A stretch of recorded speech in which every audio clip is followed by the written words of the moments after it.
ഇടതുപക്ഷ ജനാധിപത്യ മുന്നണിയുടെ സ്ഥാനാർത്ഥി പട്ടിക ഓരോ പാർട്ടിക്കും വിഭജിച്ച് നൽകിയ സീറ്റുകളുടെ അടിസ്ഥാനത്തിൽ അവർ പ്രത്യേകമായി പ്രഖ്യാപിക്കും. ഇടതുപക്ഷ ജനാധിപത്യ മുന്നണി കേരളത്തിൽ വൻ വിജയം നേടുന്നതിന് സാധ്യമായ എല്ലാ തലത്തിലുമുള്ള സംഘടനാ പ്രവർത്തനം നടത്തി വരികയാണ്. ഈ സംഘടനാ പ്രവർത്തനം കൂടുതൽ ശക്തിപ്പെടുത്തി മുന്നണിയുടെ ഉജ്ജ്വലമായ വിജയം ഉറപ്പിക്കുന്നതിനാവശ്യമായ എല്ലാ നടപടികളും കേരളത്തിൽ ഇടതുപക്ഷ ജനാധിപത്യ മുന്നണി സ്വീകരിക്കാണ്. ജനങ്ങളുടെ നല്ല പിന്തുണ ലഭിച്ചു വരുന്നുണ്ട്.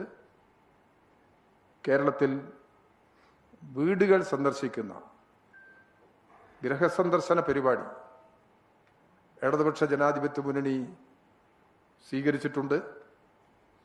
വീടുകൾ സന്ദർശിക്കുമ്പോൾ നല്ല പ്രതികരണമാണ് ജനങ്ങളിൽ ഉണ്ടാകുന്നത്. വീട് സന്ദർശനം പൂർണ്ണമായി കഴിഞ്ഞിട്ടില്ല. തുടർന്നുള്ള ദിവസങ്ങളിൽ വീട് സന്ദർശനം പൂർണ്ണമാകും. ആ നിലയിൽ ജനങ്ങൾ നല്ല നിലയിൽ ഇടതുപക്ഷ ജനാധിപത്യ മുന്നണിയെ സ്വീകരിക്കുകയും മുന്നണിയുടെ പ്രവർത്തനങ്ങൾക്ക് പിന്തുണ നൽകുകയും ചെയ്യുന്നുണ്ട്. കേരളത്തിലെ ഗവൺമെന്റ് കേരളത്തിന് നൽകിയ ഒരു ഉറപ്പ്, എല്ലാ ഉറപ്പുകളും പാലിക്കുകയാണ്. വയനാട് ദുരന്തത്തെ തുടർന്ന് സർവസ്വവും നഷ്ടപ്പെട്ട കുടുംബങ്ങളെ പുനരധിവസിപ്പിക്കാൻ നടപടികൾ സ്വീകരിക്കുമെന്ന് പറഞ്ഞു. ഇപ്പോൾ ആദ്യഘട്ട ടൗൺഷിപ്പ് കേരളത്തിന് വേണ്ടി സമർപ്പിച്ചു കഴിഞ്ഞിട്ടുണ്ട്. എല്ലാ വിഭാഗം ആളുകൾ 10,000-ങ്ങളാണ് ആ പരിപാടിയിൽ പങ്കെടുത്തത്. കേരളത്തിൻ്റെ നാനാഭാഗങ്ങളിൽ നിന്നും ആളുകൾ വയനാട്ടിലേക്ക് ഒഴുകുകയുണ്ടായി. ജനങ്ങൾ വലിയ തോതിൽ അതിനെ സ്വീകരിച്ചിട്ടുണ്ട്. ഇതെല്ലാം ഗവൺമെന്റിന്റെ പ്രവർത്തനങ്ങൾക്കുള്ള അംഗീകാരമായി മുന്നോട്ട് പോവുകയാണ്. ജനങ്ങളെ ഭൂമിയുടെ ഉടമകളാക്കി മാറ്റുന്നതിന് വേണ്ടിയുള്ള നടപടികളും ഗവൺമെന്റ് ത്വരിതപ്പെടുത്തിയിട്ടുണ്ട്. പട്ടയം നൽകുന്നതിൽ കേരളം റെക്കോർഡ് സൃഷ്ടിച്ചിട്ടുണ്ട്. വീടില്ലാത്തവർ, സ്വന്തമായി വീടില്ലാത്തവർക്ക് വീട് നൽകുന്നതിലും 5 ലക്ഷത്തിൽ പരം ആളുകൾക്ക് ഇപ്പോൾ വീട് നൽകിക്കഴിഞ്ഞു. ഈ കാര്യങ്ങളിലെല്ലാം ഗവൺമെന്റ് നല്ല നിലയിൽ മുന്നോട്ട് പോയിട്ടുണ്ട്. ജനങ്ങളുടെ വിശ്വാസം ആർജിച്ചുകൊണ്ട് തന്നെ ഈ അനുഭവങ്ങളുടെ എല്ലാം അടിസ്ഥാനത്തിൽ ജനങ്ങളുടെ ശേഷിക്കുന്ന പ്രശ്നങ്ങളും പരിഹരിക്കത്തക്ക നിലയിൽ ഇടതുപക്ഷ ജനാധിപത്യ മുന്നണി ഗവൺമെന്റിന് ഭരണ തുടർച്ച ലഭിക്കും എന്ന് തന്നെയാണ് ഞങ്ങൾ പ്രതീക്ഷിക്കുന്നതിന്. അതിന് സഹായകരമായ പ്രവർത്തനങ്ങൾ കേരളത്തിൽ നടപ്പിലാക്കി വരികയാണ്.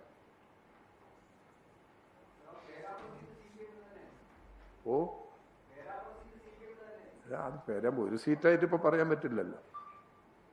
നമുക്ക് പേരാമ്പ്രയില് ഇടതുപക്ഷ ജനാധിപത്യ മുന്നണിയുടെ സ്ഥാനാർത്ഥിയെ മറ്റ് മണ്ഡലങ്ങളിലെ സ്ഥാനാർത്ഥികളെ പ്രഖ്യാപിക്കുന്ന കൂട്ടത്തിൽ പേരാമ്പ്രയിലെ സ്ഥാനാർത്ഥിയുടെ പേരും പ്രഖ്യാപിക്കും.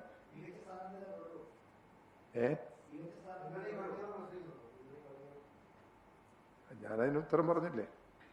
അല്ല, ഒരാളെ കാര്യവും ഇപ്പോൾ പ്രത്യേകം എടുത്ത് പറയാൻ കഴിയില്ല. അത് ഈ എലക്ഷൻ പ്രഖ്യാപിച്ച് ഞാൻ നിങ്ങളിന്നില്ല എന്നാണ് ഞാൻ വിചാരിച്ചത്. നേരത്തെ ഇവിടെ കണ്ടിട്ടില്ല.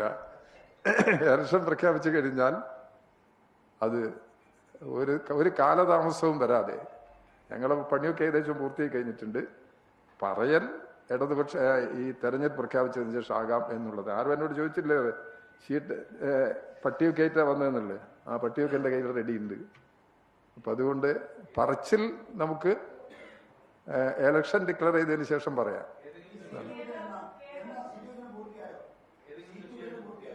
ചർച്ച നടന്നുകൊണ്ടിരിക്കുന്നു. ഞാൻ നേരത്തെ പറഞ്ഞില്ലേ, ഇടതുപക്ഷ ജനാധിപത്യ മുന്നണിയുടെ സീറ്റ് വിഭജന ചർച്ച പൂർത്തിയായിട്ടില്ല. അത് തുടർന്നുകൊണ്ടിരിക്കുകയാണ്.